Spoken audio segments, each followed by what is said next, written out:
अपनी आंखें खोलकर देखते हैं, आसपास की सारी जगहों पर हिंसा नजर आती है, आतंक नजर आता है, दंगे फसाद नजर आते हैं। हम अपनी आंखें उठाकर दूर देखते हैं, वहां पर भी ऐसी माहौल दिखाई पड़ती हैं। लगभग हमारी सारी संसार, हमारी दुनिया, जहां तक हमारी आंखें जाती हैं और जहां तक हमारे कान पहुंचते हैं और जितनी दूर से हमें खबरें मिलती हैं, हर एक जगह पर आतंक मचा हुआ है, हर एक जगह पर दंगे फसाद होते हैं। जिस किसी भी क्षेत्र के बारे में सुनते हैं, हिंसा की खबरें सुनाई पड़ती हैं। लूटमार की खबर हो, मारपीट की खबर हो, चोरी की हो, डाके की हो, किसी के ऊपर अत्याचार की हो, किसी के ऊपर जुल्म की हो, किसी के ऊपर सतावट की हो। जितनी दूर हमारी आंखों को उठाकर देखते हैं और जितनी दूर से हम दुनिया को सुनने के लिए अपने कानों को खोले रखते हैं, उन सारे क्षेत्र में हमें दिखाई पड़ने वाला और वहां से हमें सुनाई पड़ने वाला सब कुछ हिंसा की खबरें होती हैं। ऐसी हालातों को देखने के बाद मनुष्य नीरस हो जाता है, उदास हो जाता है, मायूस हो जाता है, निराश हो जाता है, टूट जाता है, बिखर जाता है, अपनी जीने की आशा को भी खो बैठता है। यदि वो सतावट और परेशानियां हमारे ऊपर आती हैं, वो अत्याचार हमारे ऊपर होता है, वो सारी हिंसा की घटनाएं हमारे ऊपर से होकर चलती हैं, ऐसे समय में जब हमारी शक्ति कम पड़ जाती है, हमारी जीने की आशा हमसे दूर हो जाती है, हमारी उम्मीदें सब टूट जाते हैं, हमारे सपने सब बिखर जाते हैं, इसके आगे कोई अच्छे दिन होंगे, कोई अच्छी जीवन होगी, इसकी उम्मीद भी छोड़ देते हैं। कभी सतावट छोटे समय के लिए होती है, कभी सतावट लंबे समय के लिए होती है। यदि ऐसे सतावट हमारे पास छोटे समय के लिए आती है, थोड़े समय के लिए आती हैं और उनका सामना करने के लिए हमारे पास धैर्य नहीं है, हमारे पास साहस नहीं है, हमारे पास हिम्मत नहीं है, हमारे पास कोई और आशा नहीं है, कोई और उपाय नहीं है, मान लेते हैं वो लंबे समय के लिए होता है, तो हमारे जीवन के बारे में एक बार कल्पना करके देखें, हम कैसे दुर्दशा में पड़ जाते हैं, कैसी बेबसी में पड़ जाते हैं। विनाश हमको घेरे हुए चारों ओर से हमारे ऊपर आने लगता है, हमारे ऊपर गिरने लगता है। तो ऐसे संकट में स्थिति में हमारी कैसी हालत होगी, किसके पास हम सहायता के लिए दौड़े, किसके पास हम मदद के लिए दौड़े, किसके पास जाकर हम अपनी गुहार को सुनाएं, किसके पास हम जाकर विनतियाँ करें, किसके पास जाकर हम मन्नतें रखें। जब हम अपने आप से कोई काम नहीं कर पाते हैं और मनुष्य हमारा कोई सहायता नहीं कर पाता है, उस समय केवल एकमात्र द्वार हमें दिखाई पड़ता है, एकमात्र मार्ग हमें दिखाई पड़ता है और परमेश्वर के घर जाने का, उसके मंदिर जाने का, उसके दरबार में जाने का, उसके द्वार को खटखटाने का। इस्राएली जब परमेश्वर से दूर हो गए थे, हमने देखा पिछले अध्ययन में किस तरह से मिद्यानी आते हैं, अमालेकी आते हैं, मोआबी आते हैं, कितने ऐसे देश के लोग आते हैं, इनके ऊपर चढ़ाई करते हैं, इनके विरुद्ध में लड़ाई करते हैं, इनको हराते हैं, इनको अपने गुलाम बनाते हैं, इनको सत्यानाश कर देते हैं। कभी 8 साल के लिए, कभी 10 साल के लिए, कभी 12 साल के लिए हुआ करता था। लेकिन आज के हमारे अध्ययन इस प्रकार से हम लोग गौर करने जा रहे हैं, क्योंकि इस्राएल ने परमेश्वर के विरुद्ध में बुराई की है, उनको छोड़ दिए हैं, उनके विरोध में चले गए हैं, अन्य देवताओं के पीछे जाने लगे हैं, उनकी उपासना करने लगे, उनकी आराधना करने लगे हैं, वे कुकर्म करने लगे थे। तो परमेश्वर ने इनको 40 वर्षों के लिए छोड़ दिया था। 1 वर्ष या 2 वर्ष की घटनाएं अगर हम सहन नहीं कर सकते हैं, तो 40 वर्ष एक बार गौर करके देखें कितनी भयंकर स्थिति से इस्राएली गुजरते होंगे। लेकिन फिर भी उन्होंने पूरे मन से परमेश्वर को नहीं चाहा है, उनको पुकारा नहीं है। इससे पहले भी हमने गौर किया था, केवल तात्कालिक रूप से अपने आप को छुड़ाने के लिए, परमेश्वर की ओर से मदद को मांगने के लिए, परमेश्वर आगे जो कुछ भी करे आप हम उसके लिए सिद्ध हैं, लेकिन अभी हमें छुड़ाइए। इस तरह की रवायत रखने वाले इस्राएल के पास फिर से एक बार हम लोग जाते हैं, लेकिन आइए उससे पहले अपने आप को खुदा के हाथों में समर्पण करते हैं। यदि हम भी बुराई करते हुए परमेश्वर से दूर हो गए हैं, हमारी सतावट का कारण अगर वही है, हमारी परेशानी का कारण अगर हमारी बुराई है, हम परमेश्वर से दूर होने का परिणाम है, तो अपने आप को खुदा के हाथों में लेकर चलते हैं। हम सब मिलकर दुआ करते हैं, वो सर्वशक्तिमान पिता परमेश्वर हम सबको छुएंगे, हम सबको आशीष से भरेंगे। उस महान परमेश्वर की कृपा दृष्टि एक और बार हम पर उतर आएगी और परमेश्वर अपने प्रेम के साथ में हमारे पास आएंगे, हमें क्षमा करेंगे, हम अपने सीने से लगाएंगे, अपने संतान के रूप में स्वीकार करेंगे। नई दिशा में चलाने के लिए परमेश्वर फिर से एक बार हमें मजबूत करेंगे, दृढ़ करेंगे, सशक्त करेंगे। इसलिए अपने आप को खुदा के हाथों में समर्पण करते हुए अपने सारे गुनाहों को, सारे अपराधों को, सारे पापों को परमेश्वर के सामने लेकर जाते हुए कबूल करते हैं, उसके लिए प्रायश्चित करते हैं, पश्चाताप करते हैं, उनसे क्षमा मांगते हैं। हमारे ध्यान को आगे बढ़ाने से पहले हमारे स्वरों को झुकाते हैं, अपनी आंखों को बंद करते हैं, मिलकर परमेश्वर के सानिध्य में जाकर हम सब अपने आप के लिए दुआ करेंगे। परमेश्वर आप हमसे दूर होते हैं, इसका कारण प्रभु जी अगर हमारे अपराध हैं, हमारे गुनाह है, हमारे पाप है, हमारी गलतियां हैं, हमारी बुराइयां हैं, तो खुदा आपके सानिध्य में आते हैं, अपने आप को दीन और नम्र करते हैं, उन सब के लिए क्षमा मांगते हैं। आप दयालु हैं, करुणामय हैं, प्रेम करने वाले पिता परमेश्वर हैं।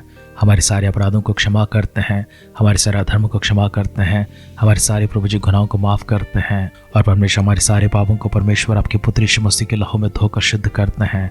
हमारे पर अपनी कृपा दृष्टि को लेकर आते हैं, हमारे संग रहते हैं, हमसे बातें भी करते हैं, हमारे साथ संगति करते हैं, हमें आगे बढ़ाते हैं, स्थिर खड़ा करते हैं, नए जीवन की ओर हमें लेकर चलते हैं। सर्वशक्तिमान पिता परमेश्वर आपके इस महान प्रेम के लिए, अनुग्रह के लिए फिर से एक बार आपका धन्यवाद करते हैं, आपकी शुक्र अदा करते हैं, आपकी आदर करते हैं, आपकी सम्मान करते हैं, आपकी महिमा करते हैं, आपकी गौरव करते हैं। एक अद्भुत सा दिन परमेश्वर आपने जो हमारे जीवन में सौभाग्य के रूप में दिया है, उसके लिए शुक्रिया अदा करते हैं। परमेश्वर, आपने प्रभु जी हमारी प्रार्थनाओं को सुना है, सारे गुनाहों को क्षमा किया है, अपराधों से मुक्त किया है। स्वतंत्र मन के साथ प्रभु जी, शुद्ध मन के साथ आपके सानिध्य प्रभु जी क्षमा को प्राप्त करते हम आगे बढ़ते हैं।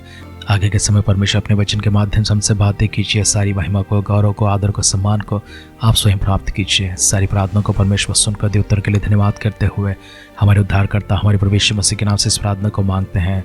सुन और कबूल कर पिता। आमेन, आमेन, आमेन।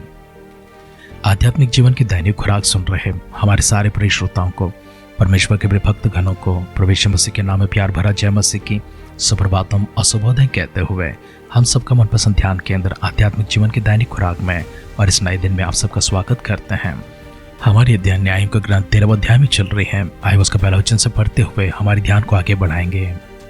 और इस्राएलियों ने फिर यहोवा की दृष्टि में बुरा किया, इसलिए यहोवा ने उनको फलिस्तीन के वश में 40 वर्ष के लिए रखा। दानियों के कुल का सोरावासी मनोहा नामक एक पुरुष था, जिसकी पत्नी के बांझ होने के कारण कोई पुत्र ना था। स्त्री को यहोवा के दूत ने दर्शन देकर कहा, सुन, बांझ होने के कारण तेरा बच्चा नहीं, परंतु अब तो गर्भवती होगी और तेरा बेटा होगा। इसलिए अब सावधान रह कि ना तो दाखमधु व किसी भांति की मदिरा पिए और ना कोई अशुद्ध वस्तु खाए, क्योंकि तू गर्भवती होगी और तेरा एक बेटा उत्पन्न होगा और उसके सिर पर छुरा ना फिरे, क्योंकि वह जन्म ही से परमेश्वर के लिए नाज़ीर होगा और इस्राएलियों को फलिस्तियों के हाथ से छुड़ाने में वही हाथ लगाएगा। उस स्त्री ने अपने पति के पास जाकर कहा, परमेश्वर का एक जन मेरे पास आया था, जिसका रूप परमेश्वर के दूत का सा अति भययोग्य था, और मैंने उससे न पूछा कि तू कहाँ का है, और न उसने मुझे अपना नाम बताया, परंतु उसने मुझसे कहा, सुन, तू गर्भवती होगी और तेरा एक बेटा होगा। इसलिए अब ना तो दाखमधु व किसी भांति का मदिरा पीना और ना कोई अशुद्ध वस्तु खाना, क्योंकि वह लड़का जन्म से मरण के दिन तक परमेश्वर का नाज़ीर होगा। तब मनोहा ने यहोवा से विनती की कि हे प्रभु, विनती सुन, परमेश्वर का वचन जिसे तूने भेजा था फिर हमारे पास आए और हमें सिखलाए कि जो बालक उत्पन्न होने वाला है उससे हम क्या करें। मनोहा की यह बात परमेश्वर ने सुन ली, इसलिए जब वो स्त्री मैदान में बैठी थी और उसका पति मनोहा उसके संग ना था, तो परमेश्वर का वही दूत उसके पास आया। तब उस स्त्री ने झट दौड़कर अपने पति को यह समाचार दिया कि जो पुरुष उस दिन मेरे पास आया था उसी ने मुझे दर्शन दिया है। ये सुनते ही मनोहा उठकर अपनी पत्नी के पीछे चला और उस पुरुष के पास आकर पूछा कि क्या तू वही पुरुष है जिसने स्त्री से बातें की थी? उसने कहा, हाँ, मैं वही हूँ। मनोहा ने कहा, जब तेरा वचन पूरे हो जाए तो उस बालक का कैसा ढंग और उसका क्या काम होगा? यहोवा के दूत ने मनोहा से कहा, जितने वस्तुओं की चर्चा मैंने स्त्री से की थी उन सबको यह परे रहे। यह कोई वस्तु जो दाखलता से उत्पन्न होती है ना खाए, और ना दाखमधु व और किसी भांति की मदिरा पिए, और ना कोई अशुद्ध वस्तु खाए। जो आज्ञा मैंने इसको दी थी उसी को माने। मनोहा ने यहोवा के दूत से कहा, हम तुझको रोक ले कि तेरे लिए बकरी का एक बच्चा पकाकर तैयार करें। यहोवा के दूत ने मनोहा से कहा, चाहे तू मुझे रोक रखे, परंतु मैं तेरे भोजन में से कुछ न खाऊंगा, और यदि होम बलि करना चाहे तो यहोवा के लिए तू कर। मनोहा तो ना जानता था कि वह यहोवा का दूत है। मनोहा ने यहोवा के दूत से कहा, अपना नाम बता, इसलिए कि जब तेरी बातें पूरी हो हम सब तेरा आदर मान कर सके। यहोवा के दूत ने उससे कहा, मेरा नाम तो अद्भुत है, इसलिए तू उससे क्यों पूछता है? तब मनोहा ने अन्न बलि समेत बकरी का एक बच्चा लेकर चट्टान पर यहोवा के लिए चढ़ाया। तब उस दूत ने मनोहा और उसकी पत्नी के देखते देखते एक अद्भुत काम किया, अर्थात जब लौ उस वेदी पर से आकाश की ओर उठ रही थी, तब यहोवा का दूत उस वेदी के लौ में होकर मनोहा और उसकी पत्नी के देखते देखते चढ़ गया। तब वे भूमि पर मुंह के बल गिरे, परंतु यहोवा के दूत ने मनोहा और उसकी पत्नी को फिर कभी दर्शन ना दिया। तब मनोहा ने जान लिया कि वह यहोवा का दूत है। तब मनोहा ने अपनी पत्नी से कहा, हम निश्चय मर जाएंगे, क्योंकि हमने परमेश्वर का दर्शन पाया है। उसकी पत्नी ने उससे कहा, यदि यहोवा हमें मार डालना चाहता है तो हमारे हाथ से होम बलि और अन्न बलि ग्रहण न करता, और ना वह इस समय हमें ऐसी बातें सुनाता। और उसकी स्त्री का एक बेटा उत्पन्न हुआ और उसका नाम शिमशोन रखा। और वह बालक बढ़ता गया और यहोवा उसको आशीष देता रहा। और यहोवा का आत्मा सोरा और एस्तालोत के बीच महानदान में उसको उभारने लगा। न्याय का ग्रंथ 13वें अध्याय का पहला वचन से लेकर अंतिम वचन तक हमने पढ़कर सुना है, जिसमें आरंभ के शब्द में लिखा गया है कि इस्राएली परमेश्वर के विरोध में जाते हैं, फिर से बुराई करते हैं। और इस्राएलियों को परमेश्वर ने फलिस्तीन के हाथों में 40 वर्षों के लिए रख दिया था। 40 वर्षों तक फलिस्तीन इस्राएलियों को सताते गए हैं, उनके ऊपर अत्याचार करते रहे हैं। इस्राएलियों को फलिस्तीन के हाथों से छुड़ाने के लिए परमेश्वर ने एक बालक उत्पन्न किया था जिसका नाम शिमशोन था। लेकिन इस बालक को इस संसार में भेजने से पहले परमेश्वर ने अपने स्वर्गदूत को उसके माता के पास भेजा था, जो वैसे उस समय बांझ थी। उसके बांझ होने के कारण जब उसका कोई संतान उत्पन्न ना हुआ, परमेश्वर का स्वर्गदूत उसके पास आकर परमेश्वर के उससे संदेश उसे देने लगता है, जो तेरे बेटा उत्पन्न होने वाला है वो परमेश्वर का बड़ा कार्य करने वाला है, फलिस्तीन के हाथों से इसराइल को छुड़ाने वाला है। लेकिन उसे जन्म देने से पहले तुझे अपने आप को इन सारी चीज़ों से परहेज रखना पड़ेगा। किसी प्रकार की दाग मधु या फिर मदिरा नहीं पीना चाहिए। दाग से बनाओ किसी प्रकार की वस्तु या फिर कोई अशुद्ध वस्तु को तुझे नहीं खाना है। मानोहा की पत्नी अपने घर जाकर अपने पति से कहती है, मुझे पुरुष ने दर्शन दिया था, उसके साथ मेरी मुलाकात हुई थी, मेरी बातें हुई थी। उसका रूप तो परमेश्वर का दूत सा दिखाई पड़ता है, अति भयानक दिखाई पड़ रहा था। इसलिए मैंने उससे पूछा नहीं कि तू कहाँ से आया है और तेरा नाम क्या है, परंतु उसने मुझसे कहा कि तू गर्भवती होगी और एक बेटे को जन्म देगी। और ऐसे ऐसे वस्तुओं से मुझे दूर रहने के लिए कहा था। ये सारी विधियाँ मुझे बताया था, क्योंकि वह बालक अपने जन्म से लेकर अपने मृत्यु के समय तक परमेश्वर के लिए नाजिर होगा। मानोहा स्वर्गदूत के साथ मुलाकात करना चाहता था और पूछना चाहता था कि जो बच्चा उसका होने वाला है, जिसे परमेश्वर की ओर से भेजा जा रहा है, उसकी परवरिश कैसी होनी चाहिए। और इसलिए मानोहा जाकर परमेश्वर से प्रार्थना करता है, जिसको तूने पहले भेजा था उसे फिर से भेज दे। मानोहा के पति के पास वही स्वर्गदूत फिर से आता है और वह दौड़कर अपने पति को बुलाती है, जिसने मुझसे पहले बात किया था, वो मुझसे मिलने के लिए भी आया है। मानोहा और उसकी पत्नी दौड़कर स्वर्गदूत से मिलने के लिए आते हैं। स्वर्गदूत से मुलाकात करने के बाद मानोहा ने पूछा, तेरा नाम क्या है? क्या तू वही पुरुष है जिसने पहले बातें किया था? स्वर्गदूत ने कहा, तू मेरा नाम क्यों पूछता है, क्योंकि मेरा नाम तो अद्भुत है। मानोहा ने कहा, बच्चे के विषय में बता दे, कैसे परवरिश करना चाहिए, क्या क्या करना चाहिए, क्या क्या नहीं करना चाहिए। स्वर्गदूत ने कहा, जो सारी बातें बताना था मैंने तेरी पत्नी से बता दिया है, बस उसको छोड़ा और कोई बातें नहीं हैं। मानोहा नहीं जानता था कि वो परमेश्वर का स्वर्गदूत है, इसलिए उससे कहा, एक बछड़े को पकाकर मैं तेरे लिए लेकर आता हूँ, मेरे आने तक यहीं पर इंतजार कर। परमेश्वर के दूत ने कहा, तू भले लेकर आएगा, तू भले मुझे रोके रखेगा, परंतु मैं कुछ न खाऊंगा। हाँ, तू इतना कर सकता है, जो कोई भी तू लाना चाहता है वो परमेश्वर के लिए होम बलि चढ़ा। मानोहा जाकर उस आहार को लेकर आता है, उसे होम बलि के रूप में रखता है। परमेश्वर का स्वर्गदूत वेदी के ऊपर के लौ के बीचों बीच होते हुए उनकी आंखों के सामने उनके देखते देखते स्वर्ग को चला जाता है।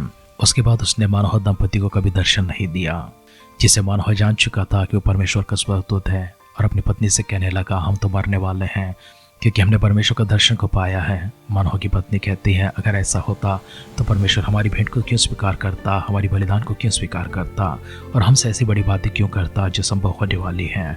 निश्चय परमेश्वर हमारे साथ हैं। इन बातों के साथ वे दोनों शांति को प्राप्त करते हैं। कुछ समय के बाद मानोहा की पत्नी गर्भवती होती है और एक बच्चे को जन्म देती है। उस बच्चे का नाम उन्होंने शिमशोन रखा है। और परमेश्वर का आत्मा सूरा और इस्तौलत के बीच में महानादान में उसको उभारने लगा है। शिमशोन के जीवन के बारे में इसराइली और क्या क्या करते हैं, इसराइलियों को किस प्रकार से वो छुड़ाते हैं, फलिस्तीयों का कैसे सामना करते हैं, शिमशोन अपने आप को कैसे संभालते हैं, परमेश्वर की उससे नाज़र के रूप में आया शिमशोन किस प्रकार से अपने आप को पवित्र रखता है, किस प्रकार परमेश्वर की प्रतिज्ञाएं और परमेश्वर के महान कार्य उसके जीवन में होते हैं। इन सारी बातों को कल के ध्यान में और आने वाले ध्यान में हम लोग गौर करेंगे। लेकिन आइए हमारे ध्यान किस प्रकार से प्रार्थना के साथ में समाप्त करते हैं। यदि हमारे जीवन में ऐसी कोई चीज़ें हैं जिन्हें हमें परहेज करना है, जिनसे हमें दूर रहना है, परमेश्वर के हाथों में चाहते हैं, अपने आप को समर्पण करते हैं, उन सारे अशुद्ध चीज़ों से अपने आप को छुड़ाए रखने के लिए परमेश्वर से मिलकर दुआ करते हैं। पिता परमेश्वर, आपकी पवित्रता को देखने से, आपकी धार्मिकता को देखने से, आपकी सच्चाई में चलने से, प्रभु आपकी विधियों के आधार पर खड़े होने से, अगर हमारे जीवन में कोई ऐसी अशुद्धता है, कोई ऐसी पाप है जो अड़चन बनते हैं और आपसे दूर करते हैं, आपके स्वर की महिमा से दूर करते हैं, आपके स्वर के प्रावधान से दूर करते हैं, पवित्र आत्मा के सामर्थ से दूर करते हैं, पवित्र आत्मा का प्रकाशन से दूर करते हैं, आपके वचनों से दूर रखते हैं, परमेश्वर आपकी अद्भुत सामर्थ को पाने से हमें दूर रखते हैं, ऐसी चीज़ों को प्रभु जी आपकी दृष्टि में लेकर आते हैं। इसी वक्त परमेश्वर ने जांचे परुचे पर के प्रभु हमारे भीतर ऐसी कोई बातें हैं, कोई विचार है, कोई प्रकार के कार्य है, तो प्रभु उन सबों को दूर करने के लिए प्रार्थना करते हैं। हम इसी समय परमेश्वर धोकर शुद्ध करने के लिए दुआ करते हैं। आपकी योग्यता प्रभु हमें प्रदान कर दीजिए, ताकि प्रभु यीशु मसीह के बादलों के आगमन पर इस समय प्रभु हम सब लोग वहाँ पर उठाए जाए, और इससे पहले परमेश्वर इस धरती के वो परमेश्वर आपके लिए भावता एक बलियाग के रूप में हमारे जीवन समर्पण किया जा सके। हमारी प्रार्थना को परमेश्वर इस प्रकार से आपने सुना है। प्रभु यीशु मसीह के बादलों के आगमन को स्मरण कर इसके लिए धन्यवाद करते हुए हमारे उद्धारकर्ता हमारे प्रभु यीशु मसीह के नाम से इस प्रार्थना को मांगते हैं। सुना कबूल कर पिता। आमीन, आमीन, आमीन। कैसी भी घटनाएं क्यों ना हो, कैसे भी विपत्ति क्यों ना हो, कैसी विपरीत हालतें क्यों ना हो, कैसी बुराई भी क्यों ना हो, कैसे घोर पाप क्यों ना हो, हमारी जिंदगी कितनी भी बदतर क्यों ना चलती हो, एक सोच के साथ में, एक निर्णय के साथ में, एक समर्पण के साथ में, एक एहसास के साथ में, एक प्रायश्चित के साथ में, एक पश्चाताप के साथ में सब कुछ ठीक हो सकता है, पूरी तरह से बदल सकता है। हमारी जीवन इसके बिल्कुल विपरीत चल सकती है। परमेश्वर ऐसी समझ आपको प्रदान करे, अपनी आत्मा का अगुवाई आपको प्रदान करे, ऐसे निर्णय लेने में, ऐसे सोच विचार के साथ चलने के लिए परमेश्वर सही मन आपको प्रदान करे। परमेश्वर आपको शुद्ध करते, पवित्र करते हुए अपने स्वर्ग राज्य के योग्य एक जीवन आपको प्रदान करते हुए प्रभु यीशु मसीह के बादलों के आगमन वहां पर आपको स्वीकार करे। हमारी इस दुआर कामना के साथ आज के ध्यान पर समाप्त करते हैं। आप सुनते रहिए, सुनाते रहिए आध्यात्मिक जीवन की दैनिक खुराक। कल फिर मिलेंगे। अपना ख्याल रखिए, अपनों का ख्याल रखिए, दूसरों का भी ख्याल रखिए। God bless you.